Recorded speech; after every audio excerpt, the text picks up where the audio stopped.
따라합시다. 오직 예수님. 예배는 우리를 살게 합니다. 믿으시면 아멘. 오늘도 이 예배에 참여하신 여러분 모두에게 우리 주 예수 그리스도께서 주시는 은혜와 평강이 넘쳐나기를 주의 이름으로 축원합니다. 오늘 말씀의 제목은 예배가 생명입니다 라고 하는 말씀을 드리고자 합니다. 여러분, 살아있는 사람은요 움직입니다. 그리고 살아있는 사람은 인사도 하고 또 노래도 하고 서로 대화도 하고 웃기도 하고 또 울기도 하고 또 주어진 일들을 하나씩 감당해내기도 하지요. 그러나 죽은 사람은 어떻습니까? 이런 일상적인 것, 인사도 못하고 노래도 못하고 웃지도 못하고 일도 못하고 이런 일상적인 조차도 하나도 하지를 못합니다. 지난주에 우리는 마른 뼈들을 살리시는 하나님의 역사를 말씀을 통해서 우리가 들었습니다. 이런 역사는 어디서 어느 때 가장 강력하게 일어날까? 그것은 바로 하나님께서 정해놓으신 당신의 이름을 두신 이 성전에서 하나님 앞에 기도하고 찬송하고 말씀을 듣는 예배 시간에 이러한 역사가, 영적인 역사가 일어나는 줄로 믿습니다. 또 예배는 이렇게 살아나서 마른 뼈들처럼 말라있던 자들이 살아나서 그 영혼이 구원받은 자들이 하나님의 은혜를 감사하며 감격 넘쳐 드리는 예배이기도 하죠. 주님께서 베푸신 은혜와 사랑에 감사를 드리며 간절하게 기도하고 그 모든 것을 이루시고 역사하시는 그 하나님의 이름을 높이고 찬양하는 것, 그것이 바로 우리가 드리는 예배가 되어야 하는 것입니다. 자, 이제 본문의 말씀으로 돌아가서 첫 번째로 하나님 아버지께 참되게 예배하는 자들을 하나님께서는 찾으신다는 말씀입니다. 하나님께서 이렇게 참되게 예배하는 자를 찾는다는 말씀은 이렇게 예배하는 자가 많다는 얘기입니까? 적다는 얘기입니까? 적다는 얘기예요. 23절 말씀 보니까 아버지께서는 자기에게 이렇게 예배하는 자들을 찾으시느니라. 여러분, 신앙생활의 출발과 인생에 대한 하나님의 축복을 받는 비결은 예배에 있습니다. 예배에 성공하는 성도는 신앙생활도 성공하게 되어지고 인생에서도 건강하게 성공할 수가 있습니다. 이처럼 예배를 어떻게 드리느냐에 따라서 우리 인생의 전체가 달라질 수 있기에 예배는 믿는 자의 생명과도 같은 중요한 것이다. 그 어떤 것과도 바꿀 수가 없는 것이다. 오늘 사마리아 수가성에 있는 야곱의 우물가에서 예수님께서 한 여인을 만나셨습니다. 우연히 만난 것이 아니라 사실은 내면적으로 보면 예수님께서 일부러 이 여인을 찾아오신 겁니다. 이렇게 야곱의 우물가에서 예수님을 만났던 그 여인은 예수님에게 뭘 물어봤느냐 하면 예배를 어디서 드리나요? 예배에 대해서 물었어요. 예수님은 예배를 어떻게 드려야 하는지에 대해서 자세하게 이 여인에게 알려주셨습니다. 원래 예배라고 하는 것은 히라보로 프로스쿠네오라고 하는 말로 쓰는데 이건 예배한다, 절한다, 꿇어 엎드린다 라고 하는 말이고 영어로는 여러분들이 아시는 것처럼 워십이라고 하는데 이것은 가치를, 내가 가지고 있는 그 가치를 하나님 앞에 돌린다, 그런 뜻이 담겨져 있습니다. 우리가 하나님 앞에 예배하는 이유는 그분이 우리를 사랑하셔서 독생자를 보내주심으로 십자가에 달려 죽게 하신 그 사랑과 그 은혜로 인하여 우리가 씻을 수 없는 죄를 씻게 되었고 하나님의 자녀가 되었을 뿐만 아니라 구원받아 하늘나라 참 소망을 갖게 된 것이기 때문에 그래서 하나님 앞에 예배드리는 겁니다. 예배의 근거죠. 그러므로 사랑하는 성도 여러분, 하나님은 우리 예배를 기뻐하시는 줄로 믿습니다. 예수님은 예배의 장소를 묻는 여인에게 말하기를 산에서도 말고 예루살렘에게도 말고 너희가 아버지께 예배할 때가 이르리라, 이렇게 말씀하셨습니다. 여러분, 어떤 화려한 장소나 잘 꾸며진 순서나 아름다운 찬양, 그리고 뜨거운 기도와 은혜로운 말씀, 이것이 있으면 완전한 예배라고 생각하십니까? 물론 예배에 있어서 이런 것들이 굉장히 중요합니다. 또 이것이 다 합쳐져서 하나님 앞에 드려지는 예배일 겁니다. 그러나 물론 예배 중에는 이런 요소들이 있어야 되는 것은 사실이지만 가장 중요한 것은 그 모든 것들을 우리가 행하는 모든 것 이유는 뭐냐? 그걸 하나님 앞에 드리고자 하는 거예요.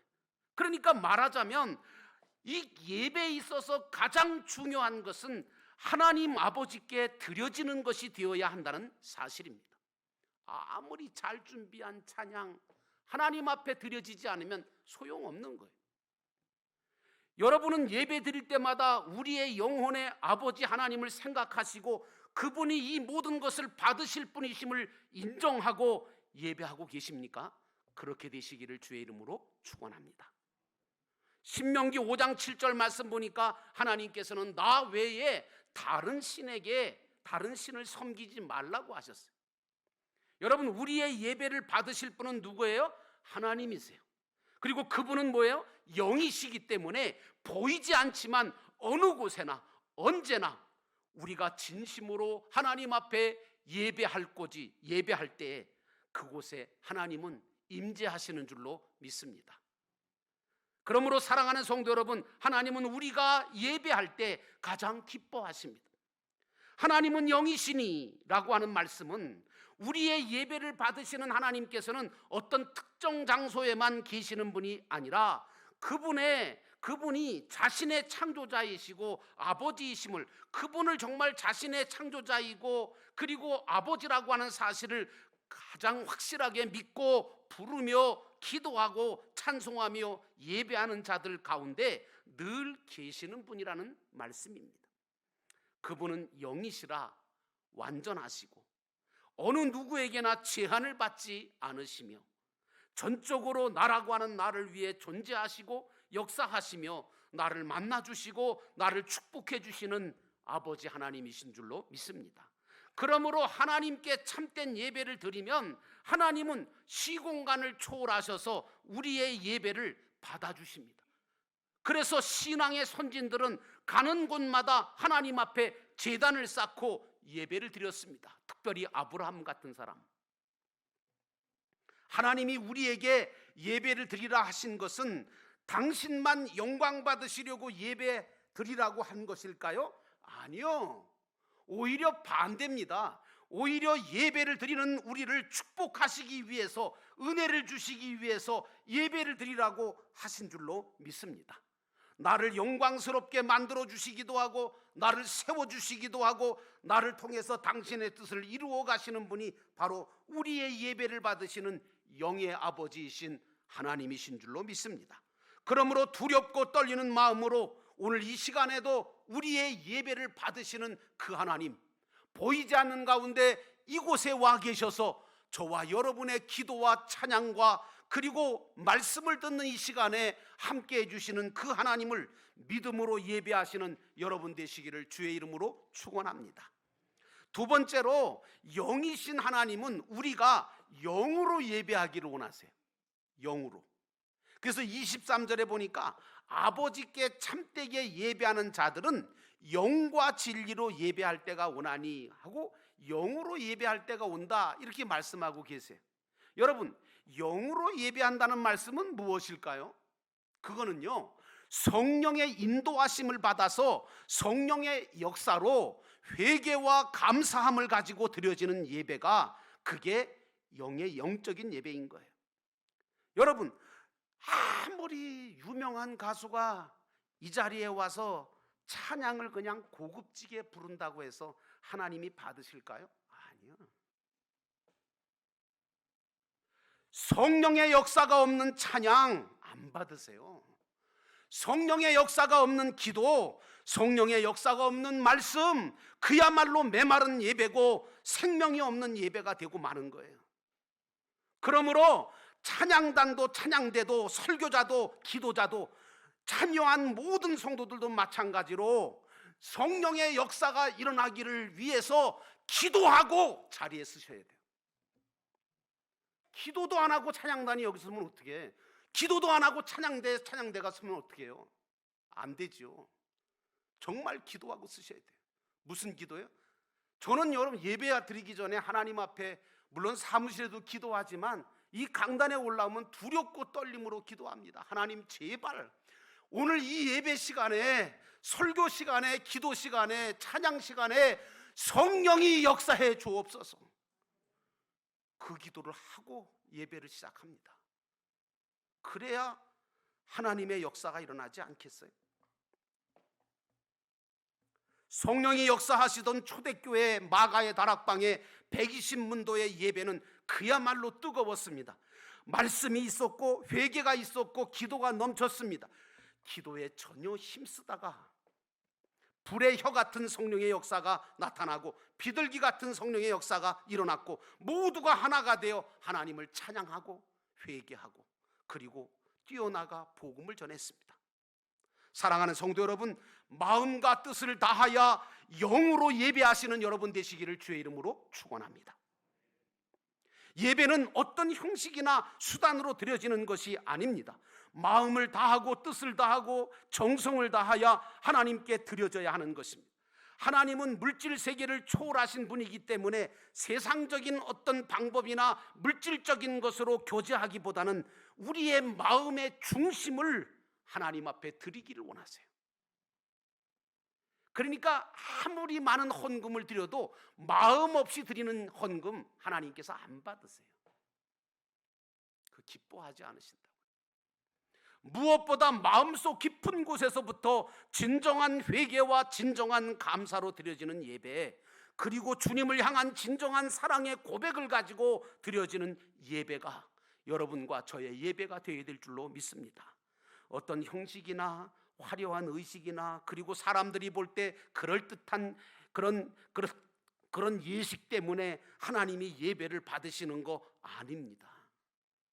꾸밈 없는 상한 심령으로 진실한 모습으로 그대로를, 내 있는 모습 그대로를 하나님은 받기를 원하십니다. 상한 심령이면 상한 심령대로, 슬픈 마음이면 슬픈 마음으로, 아픈 마음이면 아픈 마음으로 하나님 앞에 드려질 때 마음과 뜻을 다하여 영으로 예배하시는 그런 영의 예배가 영도교회 예배가 되기를 소원합니다. 여러분 무디 목사님 아십니까? 유명한 전도 부흥사이시고 진짜 엄청난 영적인 분이시죠. 이 무디 목사님이 스코틀랜드의 한 교회에서 하나님의 사랑과 하나님의 용서에 대해서 설교를 하고 있었습니다. 그때의 그 말씀을 들은 그 회중 중에 한 소녀가 도저히 자리에 앉아 있을 수 없어서 눈물을 펑펑 쏟으면서 강대상 앞으로 나왔습니다. 그리고 엎드려서 울면서 그러면서 무디 목사님에게 이렇게 말했습니다. 목사님, 지금 목사님이 말씀하시는 말씀 듣다 보니까 내 모습이 너무 추하고 정말 내 모든 삶이 너무 지저분하고 하나님이 받으시기에 너무 부족한 내 모습입니다. 그런데 하나님께서 이런 내 모습 이대로 받아주실까요? 무디 목사님은 그 말에 고개를 끄덕거리면서 그렇고 말고요, 하나님은 돌아온 탕자를 아버지가 그대로 품에 받아주신 것처럼 아무리 지저분하고 냄새나고 아무리 그런 모습일지라도 우리를 받아주신답니다. 여러분, 이 감격적인 광경을 쳐다보고 있던 지휘자였던, 찬양대 지휘자였던 엘리사 해밀턴이 작사를 시작합니다. 그 모습을 보고 그리고 음악 목사인 생키 목사가 작곡을 하기 시작합니다. 즉석에서 찬송가가 만들어졌습니다. 그 찬송이 바로 여러분과 제가 조금 아까 불렀던 214장 나 주의 도움받고자 주 예수님께 빕니다라고 하는 찬양입니다. 내 모습 이대로 주 받으옵소서.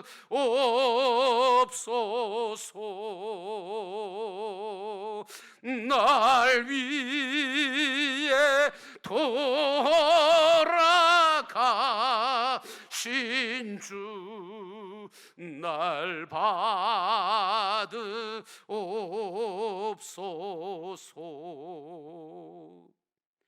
이처럼 저와 여러분이 드리는 예배가 신령한 영적인 영의 예배가 되도록 하나님 앞에 기도로 회개와 감사로 예배하시기를 주의 이름으로 축원합니다. 마지막 세 번째로 영이신 하나님은 우리가 진리로 예배하기를 원하신다는 것입니다. 24절 말씀 보니까 하나님은 영이시니 예배하는 자가 영과 진리로 예배할지니라. 진리로 예배하라는 거예요. 영으로 예배드리는 것은 예배의 내적인 조건이라고 한다면, 진정으로 진리로 예배드린다고 하는 것은 성도의 외적인 조건이라고 말할 수가 있는 것입니다. 여러분, 진리로 예배를 드린다는 말씀은 진리 대신 하나님의 말씀을 따라서 거룩함으로 행함으로 드려지는, 몸으로 드려지는 산 예배를 말하는 겁니다. 여러분, 구약 성경에 제사를 드리러 오는 사람들이, 이스라엘 백성들이 양과 송아지를 끌고 옵니다. 어떤 걸 끌고 오죠? 눈먼 거 끌고 오나요? 흠 있는 거 끌고 오나요? 아니요, 온전한 거 끌고 옵니다. 흠 없고 정말 티 없는 것을 끌고 옵니다. 왜요? 여러분, 평소에 그 양과 소가 길러졌을 때 흠 없이 길러진 염소와 양을 하나님 앞에 가지고 나와 드리는 겁니다. 오늘 우리도 마찬가지입니다. 하나님의 말씀을 벗어나 드려지는 예배, 교회 와서만 예배 드리고 밖에 나갔을 때는 사는 게 하나님의 말씀과는 전혀 관계없이 제멋대로 사는 그런 모습 그대로 이 자리에 왔다면, 우리는 하나님 앞에 회개하고 예배 드리기 전에 하나님 앞에 깨끗하게 회개하고 정결하게 되어서 하나님 앞에 드려지는 제물이 되어야 될 줄로 믿습니다. 말씀을 벗어나 드려지는 예배는 가인의 제사처럼 하나님은 받지 않으십니다. 여러분, 가인이 드린 예물이 곡식이기 때문에 안 받았다, 양이기 때문에 안 받았다, 양이기 때문에, 양이 아니기 때문에, 아니요, 그런 거 아니에요. 중요한 건 가인이 평소에 자기가 가지고 있었던 잘못된 것들을 고치지 아니하고 버리지 아니하고 거룩하게 구별시키지 않았기 때문에 하나님 앞에 무엇을 드리든 하나님이 받지 않으신 거예요. 유대인들은 성전에서 드리는 모든 희생제물과 제사법들은 너무너무 잘 지켰습니다. 특별히 바리새인 같은 사람들은요, 얼마나 거룩한 게 정말 드렸는데요. 근데 진리가 되시고 정말 진리가 되신 그 예수님과 예수님의 말씀대로 살지 않으므로 주님을 실망시키고 말았어요.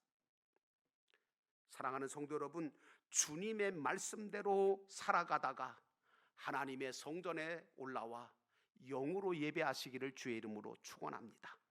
우리가 예배당 안에서 예배를 드리는 것도 중요하지만 더 중요한 것은 우리의 삶의 현장 속에서 하나님 앞에서 거룩한 삶을 살다가 하나님 앞에 정말 와서 하나님 앞에 예배하는 것입니다. 하나님은 그런 삶의 예배를 받으시고 기뻐하시는 것입니다. 그런 삶을 예배로 올려질 때에 우리 예배에 놀라운 변화와 축복을 주십니다. 그런데 사실은요, 자신이 없어요. 그렇게 살 용기도 우리에게 부족합니다. 그래서 우리는 주의 도우심이 필요한 것입니다. 교회 안에 드려지는 신령한 예배는 우리의 영혼을 잘되게 만들어준다면, 진리 안에서 말씀을 따라 진정으로 드려지는 삶의 예배는 우리 삶이 하나님의 은혜와 축복을 경험하게 만들어주는 줄로 믿습니다. 나는 여러분들이 이 두 가지 예배에 성공하시기를 주의 이름으로 축원합니다. 로마서 12장 1절 말씀에 바울이 이렇게 말합니다. 그러므로 형제들아, 내가 하나님의 모든 자비하심으로 너희를 권하노니 너희 몸을 하나님이 기뻐하시는 거룩한 산제물로 드리라. 이는 너희가 드릴 영적 예배니라 라고 말씀했습니다. 여기서 영적 예배라고 하는 것은 라트레이아라고 하는 말로서 섬김과 봉사를 말합니다. 진정한 예배는 봉사하고 충성하는 생활이 진정한 예배이죠. 하나님은 지금 이렇게 예배하는 자들을 찾고 바라고 원하고 계시는 것입니다. 우리는 이런 하나님의 소원하시는 예배를 드림으로 영혼이 잘되고 범사가 잘되고 강건해지는 하나님의 축복을 받는 성도와 가정이 될 수 있는 그런 믿음의 축복을 받는 그런 인생을 살아내야 됩니다. 모쪼록 사랑하는 성도 여러분, 오늘 하나님께서 이렇게 예배하는 자, 영으로 예배하는 자, 진리로 몸으로 행하면서 거룩한 삶을 이루어가는 삶을 사는 자, 이렇게 하나님 앞에 영과 진리로 예배하고 살아가는 믿음의 사람을 찾고 계시다는 사실을 기억하면서 여러분의 삶이 주님께서 찾으시는 삶이 되셔서 하나님의 은혜와 축복 가운데 하늘의 신령한 복과 땅의 기름진 것으로 충만해지는 여러분의 삶이 되시기를 주의 이름으로 축원합니다.